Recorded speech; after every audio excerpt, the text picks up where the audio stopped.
मित्रों, पश्चिम बंगाल की जिस घटना को लेकर आज पूरा देश आहत भी है और आक्रोशित भी है, उसके ऊपर सर्वोच्च न्यायालय ने जो सवाल किए हैं वो लोकतंत्र और सरकार चलाने वालों की मानसिकता और नैतिकता के ऊपर उठे हुए गंभीर सवाल है। हम सब ये जानते हैं कि इस घटना को किस प्रकार से 5 प्रकारों से नष्ट करने का या पार्श्व में डालने का प्रयास किया गया। पहला विषय घटना, फिर घटना का संवेदनहीन बचाव, उसके बाद जिस निर्ममता के साथ सबूतों का नष्ट होना, उसके बाद उपद्रवियों के द्वारा वहां आतंक और उसके बाद बयान की धमकी। और आज एक बात और स्पष्ट हो गई कि तृणमूल कांग्रेस की सरकार तो पूरी निर्लज्जता के साथ अपराधियों को संरक्षण और पोषण देने में तो लगी हुई है, परंतु इंडी गठबंधन का किरदार भी साफ हो गया। मैं देश की जनता के सामने यह बात रखना चाहता हूं कि आज तृणमूल कांग्रेस सरकार का वकील कौन है? श्री कपिल सिब्बल वकील हैं पश्चिम बंगाल सरकार के, सांसद हैं उत्तर प्रदेश की समाजवादी पार्टी के समर्थन से और पूर्व मंत्री हैं कांग्रेस सरकार के। अब कोई किसी प्रकार का किंतु परंतु नहीं है कि ये सब एक दूसरे के अपराधों के संरक्षण के लिए खड़े हैं। और ये वही लोग हैं जो हर अलगाववादी के पक्ष में कोर्ट में खड़े होते थे, आतंकवादी तक के पक्ष में कोर्ट में खड़े होते थे, आज एक बार फिर दुर्दांत अपराधी के पक्ष में कोर्ट में खड़े हैं। तो मुझे नहीं लगता है कि अब इस पे बचाव की कोई गुंजाइश ममता बनर्जी जी के पास तो है ही नहीं, ना अखिलेश यादव जी से भी मैं सवाल पूछता हूं और राहुल गांधी जी और सोनिया गांधी जी से भी। क्यों? आप ही के वो वकील हैं ना, तो आज जाके उसका बचाव कर रहे हैं। इससे बहुत साफ है कि इनके मन में किस प्रकार की संवेदनहीनता है। दूसरा पक्ष, सबूतों को नष्ट करने के बहुत गंभीर विषय आए। न्यायालय ने इस विषय के ऊपर बहुत सारे सवाल खड़े किए हैं, परंतु 2 विषय आज न्यायालय ने जिस प्रकार केंद्रीय सुरक्षा बलों को उस कॉलेज की सुरक्षा देने का निर्णय लिया है, इससे बहुत साफ हो जाता है कि पश्चिम बंगाल की सरकार और कोलकाता पुलिस की जो नैतिक आधार था वो स्वतः ध्वस्त हो गया। दूसरा जो एक नया पक्ष प्रकाश में आया है कि पीड़िता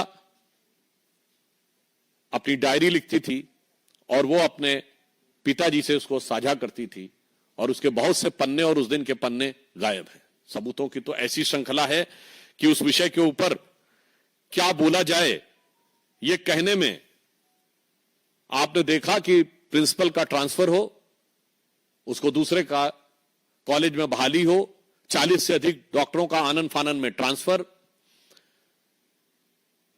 पीड़िता के शव को सौंपने के कई घंटे बाद एफआईआर, समय से पहले उसे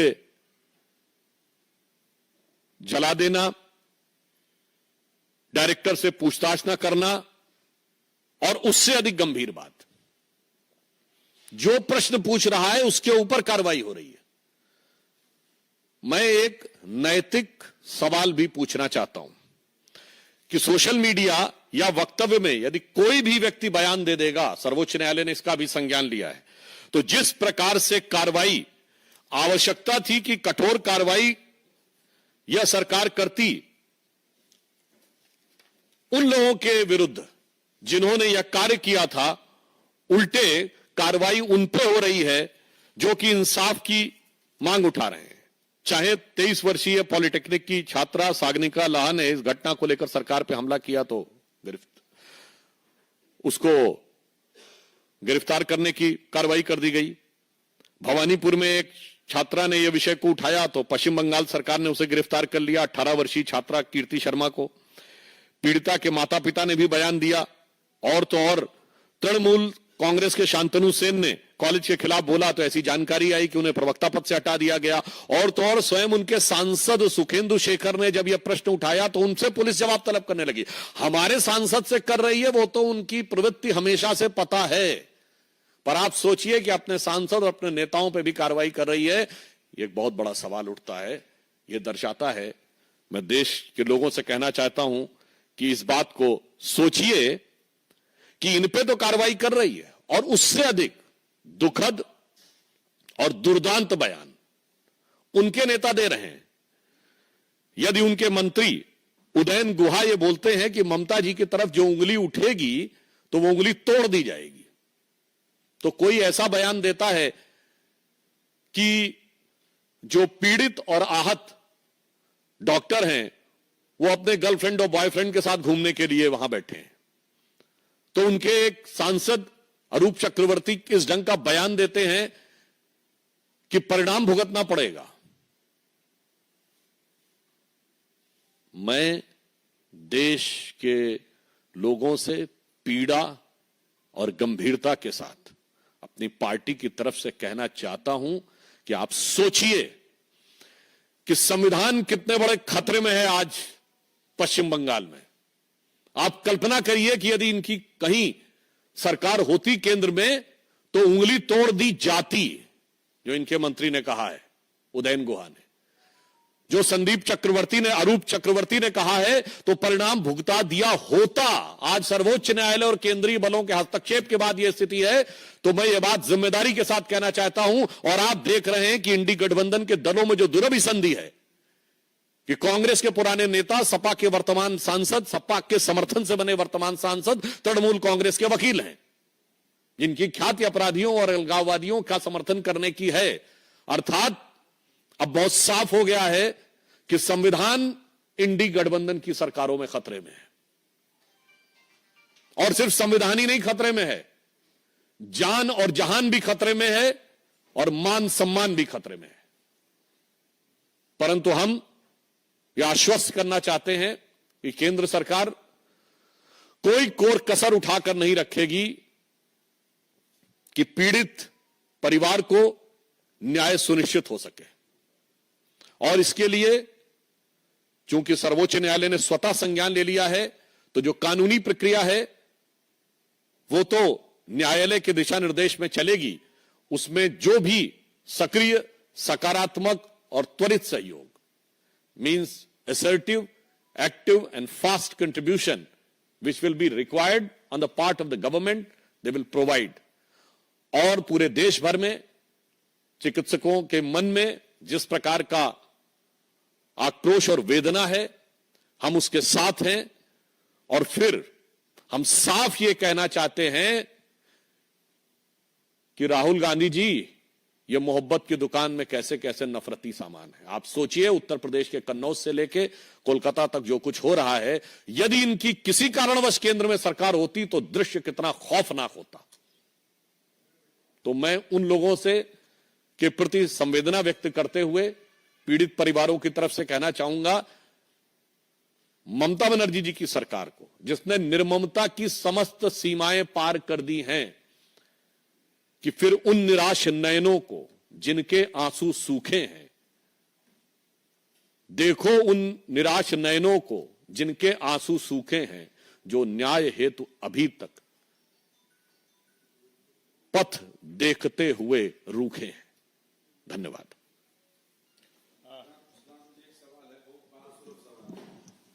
आपने कहा कि मान सम्मान, संविधान यानी धन, धर्म, इज्जत तीनों खतरे में है बंगाल में, तो क्या यहाँ पर केंद्र सरकार की कोई भूमिका नहीं होनी चाहिए? अब किस बात का इंतजार हो रहा है बंगाल में? देखिए, मैंने बात कही कि चूंकि न्यायालय ने इस विषय का संज्ञान ले लिया है, तो न्यायालय की प्रक्रिया के अनुरूप हम बात करेंगे। और यह बात भी हमने कही है कि सरकार इस विषय के ऊपर पूरी संवेदनशीलता और सतर्कता के साथ नजर रखे हुए है, और न्याय बंगाल की जनता को और पीड़ितों को सुनिश्चित कराने के लिए जो भी उचित अवसर होगा, उचित कार्य होगा, कदम होगा, वो उठाएंगे।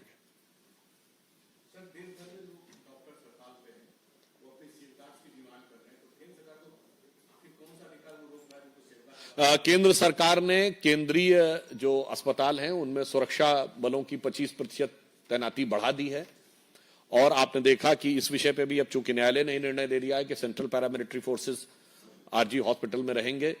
और यहां पर महोदय मैं एक और बात कहना चाहूंगा, सुरक्षा सिर्फ सुरक्षा बलों की उपस्थिति से नहीं, अपराधियों के हौसले पर भी निर्भर करती है। सरकार का इकबाल वो होना चाहिए कि हौसले पस्त दिखाई पड़े, ना कि हौसले बुलंद दिखाई पड़े। हमें तो यह लगता है कि जहां जहां इन दलों की सरकारें रहती हैं, अपराधियों के हौसले बुलंद दिखाई पड़ते हैं और थोड़ी सी उनकी ताकत बढ़ जाती है तो अपराधियों की हिम्मत और हिमाकत दोनों बढ़ जाती है। कल से हम देख रहे हैं जितनी टीएमसी की महिला सांसद हैं वो बजाय इसके कि इस पर व्यक्तिगत गलती हुई है डिफेंड करने की कोशिश कर रहे हैं कि पूरे मामले में मिस इन्फॉर्मेशन फैलाई जा रही है, जो कुछ कहा जा रहा है वो सही नहीं है, इस तरह का डिफेंड मुझे लगता है कि सर्वोच्च न्यायालय के आज के टिप्पणी और सवाल के बाद भी यदि कोई व्यक्ति ये कहे कि इसमें कोई दूसरी बात है या बचाव करने का प्रयास करे, तो मुझे लगता है कि ये संवेदनहीनता और सत्ता लोलुपता में मानवीय मूल्यों को कुचलने की पराकाष्ठा है। मैं पुनः कह रहा हूं, संवेदनहीनता, इनसेंसिटिविटी और सत्ता लोलुपता में, in the lust of power, मानवीय मूल्यों को दमित करने की, to crush the human values, it is an extreme of that. हो गया? अच्छा, आमोद जी।